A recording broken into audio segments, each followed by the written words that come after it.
Le dije que me iba de la ciudad para visitar a mis padres. Solo un par de semanas. Le dije. Un cambio de aires. Recargar energías un poco. Nada inusual. Ya lo había hecho antes. Ella no discutió. De hecho, apenas levantó la vista del teléfono. Esa debió haber sido la primera señal. Nuestro matrimonio se había vuelto silencioso. No del tipo pacífico, del tipo vacío. No estábamos peleando, pero tampoco nos reíamos. Existíamos en el mismo espacio sin realmente vernos. Lo atribuía a la rutina, al estrés. Tal vez me estaba mintiendo a mí mismo. Tal vez simplemente no quería admitir lo que ya tenía frente a mí. Ella había estado distante por meses. Pequeñas cosas.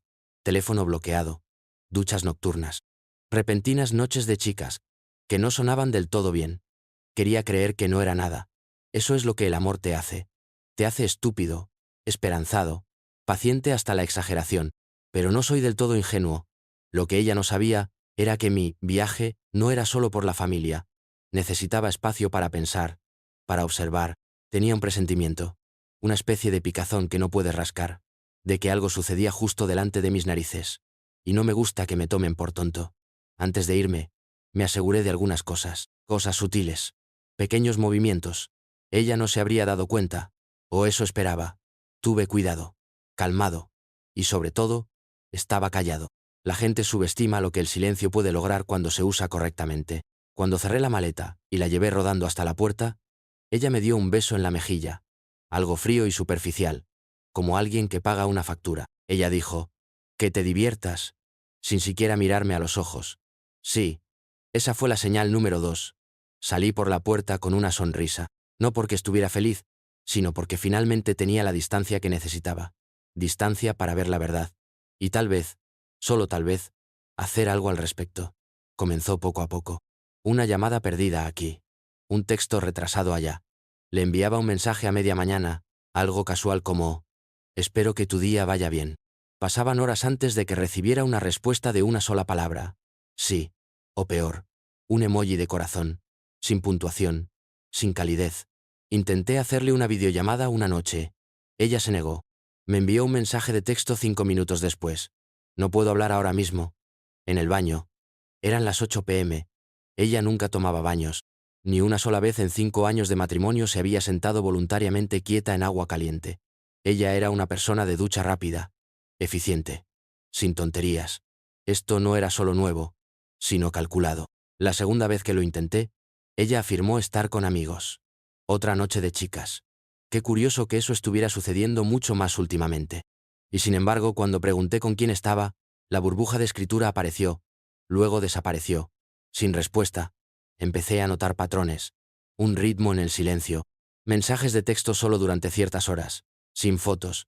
Sin ruido de fondo en la rara ocasión en que contestaba. Solo su voz. Demasiado alegre, como si actuara. Yo preguntaba, «¿Cómo está la casa?» Y ella siempre decía, «Igual que siempre», como si no se molestara en fingir que algo cambiaba. Pero yo lo sabía bien. Mira, lo que ella no sabía, lo que nadie sabía, era que yo no estaba solo de vacaciones. Había planeado esto al minuto. Tenía mis razones para irme, e incluso mejores razones para observar, porque antes de irme, me aseguré de preparar algunas cosas. Silenciosamente, estratégicamente. Una cámara oculta en la sala, una en el pasillo, audio en el dormitorio. Nada invasivo, solo lo suficiente para responder una pregunta simple. ¿Estaba loco o estaba mintiendo? Y cada día fuera me daba más razones para creer esto último. No estaba paranoico. Estaba preparado. Ella pensó que estaba lejos de los ojos, lejos de la mente, que me habría ido el tiempo suficiente para olvidar cómo se sentían las cosas antes. Pero la verdad es que lo recordaba todo, y ahora, también estaba empezando a verlo todo. Era un martes por la tarde cuando recibí el mensaje. Nada dramático. Solo una foto. Mi casa. Mi camino de entrada. Un hombre que no reconocí caminando hacia la puerta principal como si fuera el dueño. Mi amigo Sam, que vive a pocas cuadras, la había tomado desde su coche. El texto decía, «¿Esperabas compañía mientras no estás?» No, yo no lo estaba. Me quedé mirando la imagen largo rato. No porque estuviera sorprendido, aún no, de todos modos, sino porque analizaba cada detalle, la forma en que el tipo se mantenía, la llave en su mano, la bolsa de plástico del súper balanceándose casualmente a su lado, cómodo, rutina, como si hubiera estado allí antes, como si perteneciera. Le respondí, no, nunca lo había visto antes. Avísame si lo vuelves a ver. Sam era discreto. Siempre lo había sido. Él no indagó. Solo dijo, lo haré. Y así lo dejó. Durante los 2 días siguientes envió más fotos. Diferentes momentos, distintos ángulos. El mismo hombre. A veces salía de casa temprano por la mañana. A veces llegaba tarde por la noche. Una foto lo mostraba paseando al perro. Mi perro, la correa en su mano parecía una correa en mi mano. No me enfurecí. No la llamé gritando.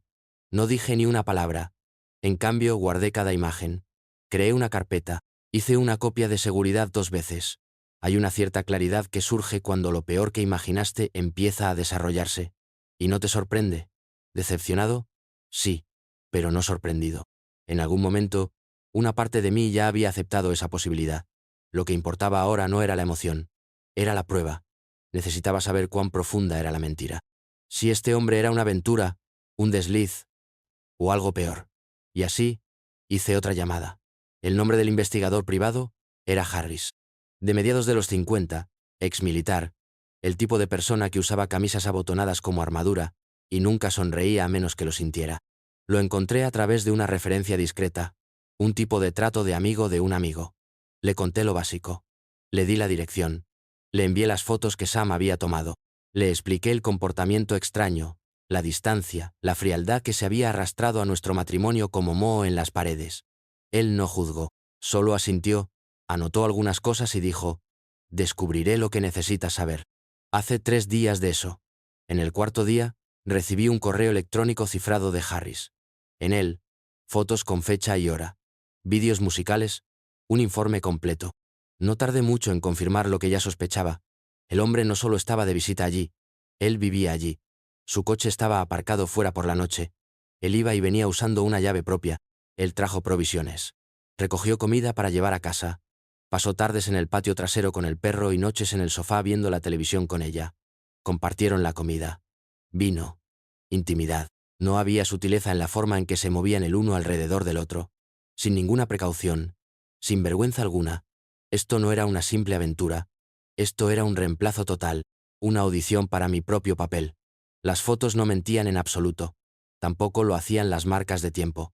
Algunas fueron tomadas en momentos en que yo había hablado con ella por teléfono, cuando ella me decía que estaba fuera con amigos, cuando ella me decía que me echaba de menos. Fue extraño. En el momento en que vi todo tan claramente expuesto, no exploté. No lloré en absoluto. Mis manos no temblaron siquiera. Lo que sentí no fue precisamente furia. Fue concentración pura, porque ahora tenía algo más poderoso que la mera sospecha. Ahora tenía poder. Esto no empezó el día que me fui de casa. Las grietas se habían estado mostrando mucho antes de eso. Miradas que se prolongaban demasiado a su teléfono. Pantallas bloqueadas siempre. Estallidos repentinos de risa ante los mensajes que ella no compartiría. El peso muerto en su voz cuando decía, te amo, como si fuera parte de una rutina en la que ya no creía. No creo en sacar conclusiones apresuradas, pero sí creo firmemente en la preparación. Unos 3 meses antes del viaje, empecé a planificar todo. No porque tuviera pruebas, sino porque tenía un instinto. Esa pequeña alarma silenciosa en la parte posterior de tu cabeza que nunca grita, solo suena. Y estaba sonando sin parar ya. Hice toda la investigación. Aprendí sobre tecnología de vigilancia discreta y sutil. Me tomé mi tiempo necesario. Ordené lo que necesitaba bajo un nombre diferente. Entregado a un apartado de correos. Caja. Todo no rastreable. Todo dentro de la ley. No estaba interesado en el drama, solo quería claridad. Para cuando me fui a mi supuesta visita familiar, la casa estaba lista. Una cámara en el reloj de la sala de estar, allí. Una detrás de un respiradero en el pasillo. Otra en la esquina de la cocina. Todas activadas por el movimiento. Todas transmitiendo directo a una cuenta segura en la nube. Incluso instalé pequeños micrófonos. Nada muy invasivo, solo lo suficiente para captar la conversación y el movimiento. Ella no notó nada en absoluto. Ella había dejado de prestarme atención hacía meses. ¿Por qué iba a empezar ahora? Probé el sistema durante una semana antes de irme. Impecable. Ángulos limpios. Sonido nítido. Oculto lo suficientemente bien como para que incluso una persona paranoica no lo detectara. Y ella no era paranoica, sino distraída. Excesivamente confiada. Descuidada. Así que cuando saqué mi maleta por la puerta, no solo me alejé de un matrimonio hundido. Caminé hacia la verdad, completamente preparado para afrontarla. Y lo que encontré confirmó todo lo que temía, y aún más. Las primeras noches, observé como alguien buscando fantasmas. Un parpadeo de movimiento aquí, una sombra allá. Nada concreto. Solo pequeñas cosas. La forma en que sonreía a su teléfono. La forma en que se demoraba frente al espejo un poco más antes de acostarse. Sutil, pero creciendo. Entonces, él apareció. El hombre de las fotos de Sam. Misma cara. Misma forma de caminar. Mismo andar casual. Como si conociera el lugar porque lo conocía bien. Lo vi entrar por mi puerta principal con una bolsa de comida para llevar, su vino favorito en mano. Ella lo recibió con un beso. Uno largo. Familiar. Practicado. Sin vacilación. Sin secreto. Durante las siguientes noches, se sintió cómodo. Zapatos quitados en la alfombra que compré. Sentado en mi silla. Usando mis tazas. Durmiendo en nuestra cama. Ya no necesitaba imaginación. Las cámaras me daban la verdad sin editar. Cocinaron la cena juntos. Vieron películas. Hablaron de mí. Escuché mientras ella se reía de lo despistado que yo era. Qué fácil era manejar las cosas cuando estaba ausente. Qué agradable era tener finalmente la casa para ellos solos. Guardé el audio. Todo. Algunas noches me quedaba mirando la pantalla durante horas. Inmóvil. No porque no pudiera apartar la mirada, sino porque quería que cada segundo quedase registrado en la memoria. Sus rutinas, sus hábitos, su arrogancia. Y sin embargo, permanecí en silencio. Sin llamadas, sin acusaciones, ni siquiera un texto críptico para alterarla, porque el silencio, en las manos correctas, es un arma. Y no había terminado de observar. Volví a casa 2 días antes, sin advertencia, sin mensaje de texto, sin llamada de aviso desde la carretera, solo yo, una bolsa de lona y una llave que todavía hacía girar la cerradura. Era tarde. Silencio. El tipo de quietud que se siente antinatural en una casa que se supone que debe ser vivida. Entré y me golpeó el aroma familiar de nuestro hogar, excepto que ya no era nuestro. Algo iba mal. Nueva colonia en el aire. Un par de zapatos junto a la puerta que no me pertenecían. Entré como si no hubiera visto las grabaciones. Como si no hubiera pasado la última semana viéndola a ella y a él construir una pequeña vida de fantasía dentro de mis paredes. Me hice el tonto. Dejé mi bolso, me quité el abrigo. Grité su nombre como siempre solía hacerlo. Ella bajó las escaleras, con los ojos muy abiertos y pálida, como si hubiera visto un fantasma. Él estaba detrás de ella, congelado, silencioso, tratando de decidir si correr o hablar. «Oye», dije, sonriendo como si ya no conociera su rostro mejor que el mío. «No pensaste que volvería tan pronto, ¿verdad?» Ella tartamudeó. Algo sobre extrañarme. Algo sobre la sorpresa. Le dije que había tenido suficiente unión familiar y que necesitaba dormir de nuevo en mi propia cama. Luego me volví hacia él. «¿Amigo tuyo?» Él la miró. Ella me miró. Sí, este es Tyler», dijo ella. «Él solo está ayudando con algunas cosas de la casa». «Correcto», asentí. «Encantado de conocerte, Tyler». Luego pasé junto a ellos, puse mi bolso en el dormitorio y cerré la puerta tras de mí. No hice preguntas. No mostré ira. No confronté a nadie. Eso era lo que estaban esperando. En cambio, dejé que el silencio flotara en el aire como humo. Dejé que se preguntaran qué sabía y cuánto. Dejé que se cocieran en su propia ansiedad, porque pensaban que aún tenían el control. Pero yo ya había volteado el tablero de juego. A la mañana siguiente, ella era toda sonrisas y café. «Realmente me sorprendiste», dijo, entregándome una taza como si nada hubiese cambiado. «No te esperaba de vuelta hasta el viernes». Asentí. «Sí, los planes cambiaron. Pensé que volvería a casa antes». Ella se sentó frente a mí en la mesa de la cocina, actuando como si todo estuviera bien, como si el hombre que había estado viviendo en mi casa durante la última semana no estuviera arriba duchándose 10 horas antes. La observé de cerca. No sus palabras, sino su sincronización, su tono, la forma en que sus manos jugaban con la manga de su sudadera cuando hacía preguntas sencillas. «Entonces, ¿Tyler es humanitas?», pregunté casualmente. Ella parpadeó. «Oh, no exactamente. Es un amigo del trabajo. Están fumigando su apartamento. Solo por unos días». «Entendido», dije, bebiendo café. «Debe ser incómodo para él. Durmiendo en el sofá, supongo». Pausa. «Sí, por supuesto. Por supuesto». Ella seguía contando mentiras como si repartiera cartas. Segura, rápida, creíble, si no estuvieras ya sosteniendo toda la baraja. Asentí, sonriendo en todos los momentos correctos. Interpreté el papel del marido distraído al que no le importaba lo suficiente como para profundizar. Mientras tanto, Cada palabra que decía era otra grieta en su historia, otra migaja de pan que recogí para más tarde. La observé girar esta versión de la realidad, una en la que me estaba haciendo un favor al ofrecerle a un compañero de trabajo un lugar donde quedarse, una donde no había pasado nada inapropiado, una donde yo era el marido afortunado y comprensivo. Y la dejé, porque cada mentira que decía ahora solo hacía que lo que venía después fuera mucho más fácil.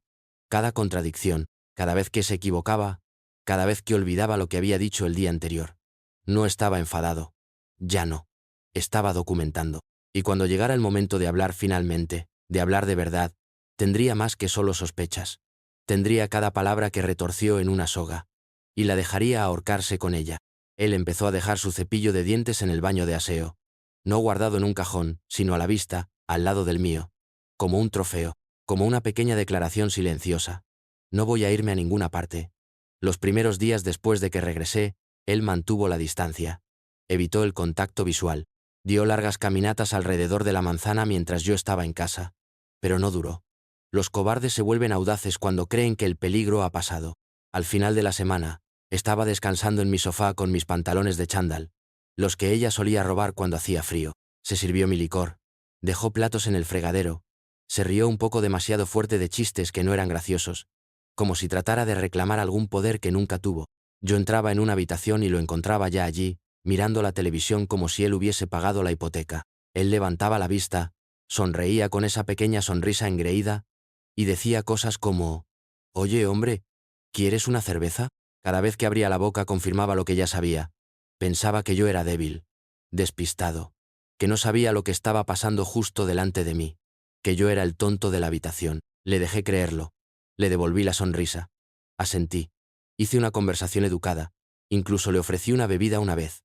Porque nada hace a un hombre más descuidado que pensar que está seguro. Y nada inquieta más a una mente culpable que un hombre que no dice nada. No estaba enojado. No visiblemente. Ya no. La ira habría revelado mis intenciones. Lo quería cómodo. Lo quería predecible. Lo quería confiado. Porque la confianza hace que la gente sea descuidada. Y lo necesitaba descuidado. Mientras ellos jugaban a la casita, yo jugaba al ajedrez. Cada mañana antes de que se despertaran, ya estaba en mi computadora portátil, haciendo copias de seguridad de las imágenes, etiquetando archivos, creando una línea de tiempo que pudiera ser seguida por un abogado, un juez o cualquiera que necesitara entender cuán profunda era la traición. No solo estaba reuniendo evidencia, sino que estaba construyendo un caso. Una noche, mientras ella dormía a mi lado como si nada estuviera mal, copié cada documento financiero que compartíamos en una unidad encriptada: extractos bancarios, documentos de la hipoteca, registros de tarjetas de crédito. Cualquier cosa que pudiera ser tergiversada más tarde, me aseguré de que estuviera protegida ahora. Hice una cita con un abogado de divorcios al día siguiente. Firma discreta. Alta tasa de éxito. Sin consultas gratuitas, solo trabajaban con clientes que iban en serio. Llegué con una carpeta y me fui con una estrategia. No la confrontes aún, aconsejó el abogado. Mantén las cosas en silencio hasta que el papeleo esté listo. Ya hiciste la parte difícil. Ahora hagamos que cuente. Así que esperé. Y mientras esperaba, sonreí para mí. Actué como si nada hubiese cambiado. La dejé pensar que se salía con la suya. Cada vez que me mentía en la cara, anotaba la fecha y la hora. Cada vez que dejaba una camisa en el respaldo de la silla, hacía una foto. Cada detalle descuidado era otro hilo que tejía en mi trampa. Y lentamente, empecé a distanciarme. Emocionalmente. Mentalmente. Dejé de verla como a una compañera. Dejé de reaccionar ante él como ante una amenaza. Ahora eran solo puntos de datos fríos. Combustible para el movimiento final. La calma antes de la ejecución. Porque la venganza, como la justicia, no tiene que ser ruidosa. Solo necesita ser completa. Los invité a ambos a cenar. Nada elegante. Solo una noche tranquila en casa. Pensé que podríamos ponernos al día. Dije casualmente. Como si fuera una noche más. Como si no fuera a poner su mundo patas arriba. Ella vaciló un segundo. Pero luego sonrió. Sí. Suena bien. Él solo asintió, engreído y ajeno como siempre. Preparé pasta. Abrí una botella de tinto, su vino favorito. Puse la mesa cuidadosamente, con 3 platos, 3 tenedores, 3 copas, sin confrontación, sin teatralidades. Solo 3 adultos sentados como si nada estuviera mal. Pero todo lo estaba. Comimos casi en silencio durante los primeros minutos. Él trató de entablar una conversación trivial. Dijo algo sobre un programa que veían. Ella se rió un poco demasiado fuerte. Yo solo escuché, masticando lentamente, observando sus ojos, sus manos, la tensión en sus hombros. Entonces, empecé a soltar indirectas, sutiles. Oh, por cierto, dije, girando la pasta en mi tenedor. ¿Alguna vez averiguaste cómo reiniciar el reloj del salón? Creí ver a alguien jugando con él mientras yo no estaba. Ella se congeló por medio segundo. Solo el tiempo justo para notarlo. Él la miró, confundido. Sonreí. Además, continué, el respiradero del pasillo hace un ruido raro ahora, casi como si lo hubieran golpeado o algo así. Otra pausa. Ella buscó su copa de vino demasiado rápido. Tomó un sorbo. Tragó con dificultad. Dejé que el silencio se respirara. Dejé que el peso de esas frases inocentes se asentara entre nosotros. Cuando retiramos los platos, sus manos temblaban ligeramente. Ella lo sabía. Quizás no todo, pero lo suficiente para empezar a entrar en pánico. Y ahí es exactamente donde la quería. Después del postre, saqué mi computadora portátil. Ambos estaban sentados en el sofá, tratando de actuar con normalidad. Me senté frente a ellos, abrí la pantalla y le di a reproducir. Sin introducción, sin advertencia. Solo un clip silencioso de mi sala de estar. Con la marca de tiempo. Ella estaba en el sofá, envuelta en una manta, acurrucada junto a él. Se reían, tomándose de las manos. Luego ella se inclinó y lo besó. No dije nada. Siguiente clip. Él saliendo de la ducha con una toalla. Ella entregándole ropa de mi tocador. Mi ropa. Luego, el audio. Su voz. Él no tiene idea. Tengo todo bajo control. Detuve el video. Levanté la vista. Ella estaba pálida. Ojos muy abiertos. Labios separados. Pero no salían palabras. Él parecía querer desaparecer. Me recliné. Lo sé desde hace semanas, dije en voz baja. Cada palabra, cada mentira, cada noche que creíste que estabas a salvo. Aún así, no dijeron nada. Tengo copias. Continué. Grabaciones. Fotos. Declaraciones. Esto no es una confrontación. Es una cortesía. Ella finalmente habló. Tú. ¿Cuánto tiempo hace que? Lo suficiente. Ella lo miró, como si él pudiera tener una respuesta. Él solo negó con la cabeza, silencioso, humillado. Me levanté, cerré la laptop y caminé hacia la puerta. Tienes hasta mañana para irte, dije. Ambos. Sin gritos. Sin dramas. Solo verdad fría y final. Porque a veces, lo más fuerte que puedes decir, es nada en absoluto. A la mañana siguiente, ella lloró. Lágrimas reales. Mocos y temblores. Y ese tipo de súplica sin aliento que la gente hace cuando se da cuenta de que las consecuencias ya no son teóricas. Ella me siguió por la cocina, pidiendo otra oportunidad, tratando de explicar lo inexplicable. Cometí un error, seguía diciendo. No estaba pensando con claridad. No estábamos en un buen lugar. No respondí. Yo no discutí. Simplemente serví mi café y esperé a que se le acabaran las palabras. Eventualmente, así fue. Luego fue su turno. Él se quedó de pie en la puerta como un perro apaleado. No podía sostener mi mirada. No trató de defenderse. Tampoco le dirigió una palabra a ella. Cualquiera que fuese la alianza que tuvieran, se derrumbó en el momento en que se encendieron las luces. No quiero nada de ti, murmuró. Eso es bueno, dije, porque no vas a conseguir nada. Coloqué 2 sobres sobre la mesa. Uno era para ella. Dentro, copias de los documentos de divorcio. Presentados. Finalizados. El otro era para él. Una lista impresa de todo lo que había dejado en la casa. Ropa. Cargador de teléfono. Un reloj. Tus cosas están en el garaje, le dije. Tómalo y márchate. Hoy. Ella se derrumbó de nuevo. Intentó alcanzar mi mano. Retrocedí. La casa está a mi nombre, dije, con calma. Siempre lo ha estado. Ya hablé con mi abogado. Serás notificada oficialmente en el transcurso de la semana. ¿Pero a dónde se supone que debo ir? Preguntó, con la voz quebrada. Ese ya no es mi problema. Y no lo era. No legalmente. No emocionalmente. Pensaron que esto era un aviso. No se dieron cuenta de que ya era una conclusión.